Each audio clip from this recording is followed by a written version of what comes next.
Hello everyone, welcome to GATE academy. तो GATE 2025 का paper हो चुका है अभी। ऐसा होता ही है कि हर बार जब भी एग्ज़ाम होता है उसमें नॉर्मली पेपर जो अच्छा नहीं जाता है वो नंबर बहुत बड़ा होता है, पेपर जिन लोगों का अच्छा जाता है वो नंबर बहुत छोटा होता है। तो बस ये मेरा जो ऑडियो क्लिप है बस इसीलिए है कि आप लोग मतलब अपना लूज मत कीजिएगा। जो अपना होप है पहले चेक कीजिएगा, एनालाइज कीजिएगा कि आप 1 ईयर या 2 ईयर्स की प्रिपरेशन में क्या किए या लास्ट 6 मंथ में क्या किए। क्योंकि 6 मंथ भी गुड टाइम होता है। अगर 6 मंथ भी अगर कोई मतलब 12 आवर्स, 14 आवर्स, 15 आवर्स अगर स्टडी किया है कंटिन्यूसली 6 मंथ भी, तो गेट के लिए सफिशिएंट होता है। अगर कोई इस तरीके से भी स्टडी की है, फंडामेंटल कंसेप्ट किसी के ठीक है, उसके बाद अगर 6 मंथ अगर वो बहुत एफर्ट मारा है तो उसका रिजल्ट आ जाता है। तो ये ज़रूर देखिएगा कि आप कितने महीने एफर्ट किए हो। थोड़ा सेल्फ एनालिसिस कीजिएगा कि कहाँ पे इशू आया, कौन से सब्जेक्ट आप रेडी नहीं कर पाए, पूरे सब्जेक्ट आपके रेडी थे कि नहीं, टेस्ट सीरीज प्रॉपर आप दिए कि नहीं। Revision is most important thing. Test series से भी ज़्यादा इंपॉर्टेंट रिवीजन होता है।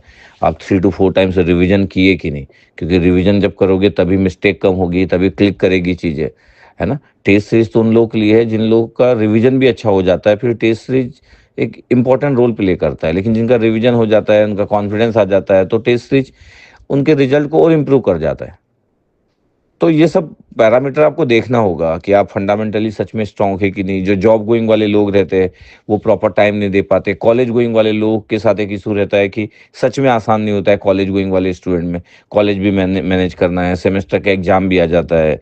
फिर जो सेमेस्टर का एग्जाम आ जाता है उस फिर वो जो मोमेंटम रहता है वो ब्रेक हो जाता है, फिर मोमेंटम बन नहीं पाता है क्योंकि फिर बहुत कम समय होता है गेट के एग्जाम में। तो कॉलेज गोइंग स्टूडेंट के लिए ये एक स्ट्रगल होता है।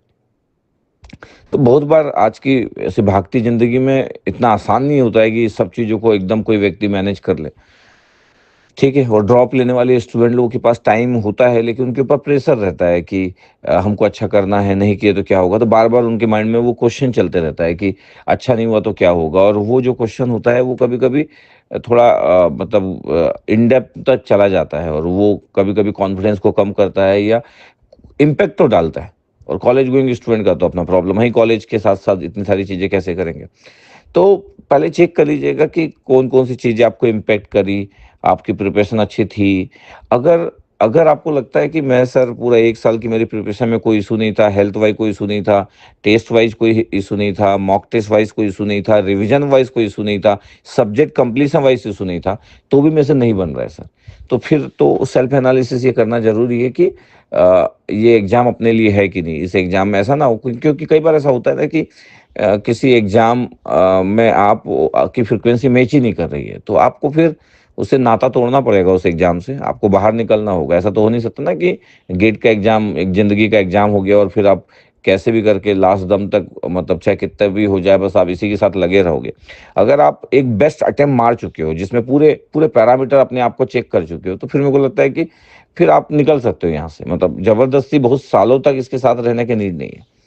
लेकिन अगर आपको लगता है कि नहीं, मैं अभी अटेम्प्ट वैसा नहीं लिया जैसा मेरे को ले सकता था, इर्रेस्पेक्टिव कि मैं लास्ट ईयर में हूँ, थर्ड ईयर में हूँ, ड्रॉप लिया हूँ 1 ईयर 2 ईयर, इर्रेस्पेक्टिव, अगर आपको लगता है कि आप अटेम्प्ट वैसा नहीं ले पाए थे और मेरे को वैसा अटेम्प्ट लेना है, क्योंकि अभी फरवरी चल रहा है और अगले फेब में एग्जाम है, तो मैं 1 साल के लिए सर उस तरीके से अटेम्प्ट लेने वाला हूँ। बट ये बोलना बहुत आसान होता है, सोचना बहुत आसान होता है, लेकिन इसको करना बहुत ही ज़्यादा टफ है।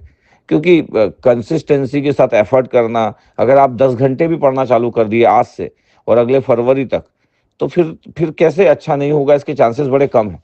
लेकिन ये बहुत ही टफ है। मतलब ये एक लॉन्ग ड्यूरेशन में इतना हार्ड वर्क कर पाना आसान नहीं है। और अगर कोई कर लिया तो फिर उसकी कोई बात ही नहीं, वो तो अच्छा करना तो उसके लाइफ में लिखा ही हुआ रहता है, नॉर्मली लिखा रहता है।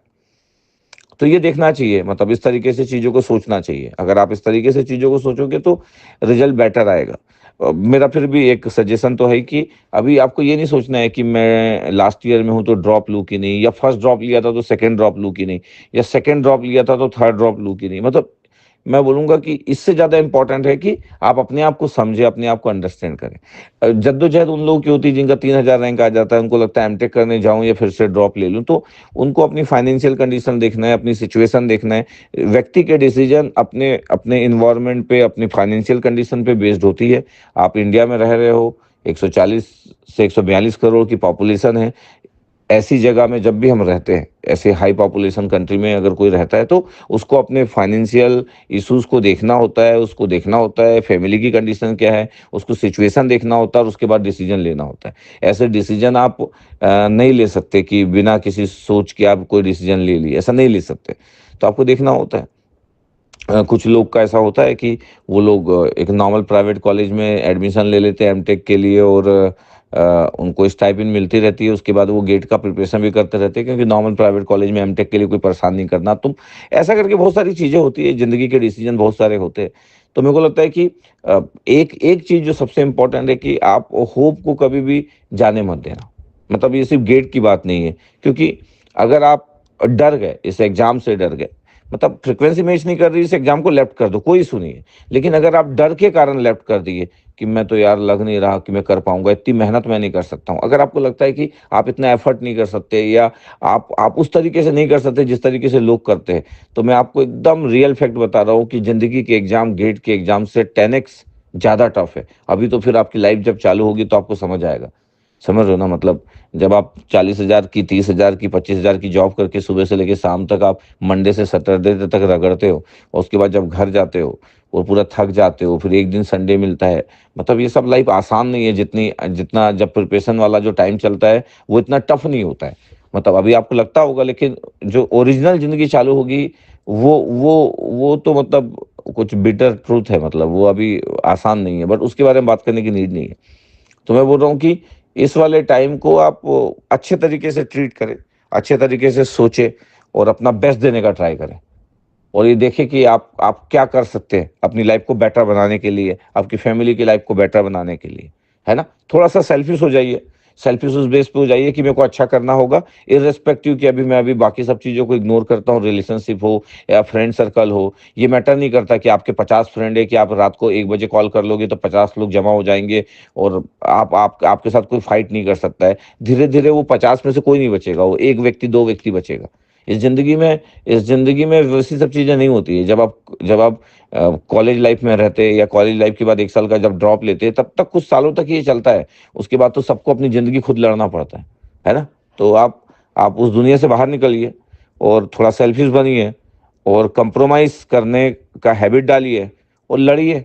जिस भी तरीके से लड़ना पड़े, वो फाइट आपकी है, आपको आपको डिसाइड करना है कि कैसे लड़ना है। मैं तो नहीं जानता आपको कि आपकी फाइनेंशियल कंडीशन क्या है, आपकी सिचुएशन क्या है, आप क्या सोच रहे हो, पिछले 6 महीने से आप क्या किए हो, ये मैं कैसे जानूँगा? बट जो मैं जनरलाइज़ बता सकता हूँ, वो मैं बता रहा हूँ, ठीक है? तो उठिए और फाइट के लिए रेडी रहिए, क्योंकि ज़िंदगी की फाइट तो जारी रहेगी और हर दिन फाइट होगी। ये सिर्फ़ गेट के एग्ज़ाम की बात नहीं है, लाइफ़ की जो फाइट है वो डेली ही होती है, डेली। डेली ही लाइफ में लड़ना पड़ता है, ठीक है? तो स्ट्रॉन्ग बनिए और लड़िए और इंजीनियर्स वाली जो फीलिंग है वो रखिए कि इंजीनियर्स कैन डू एनीथिंग। अब एनीथिंग को आप कैसे लेते हो ये आप पे डिपेंड करता है। Okay, thank you.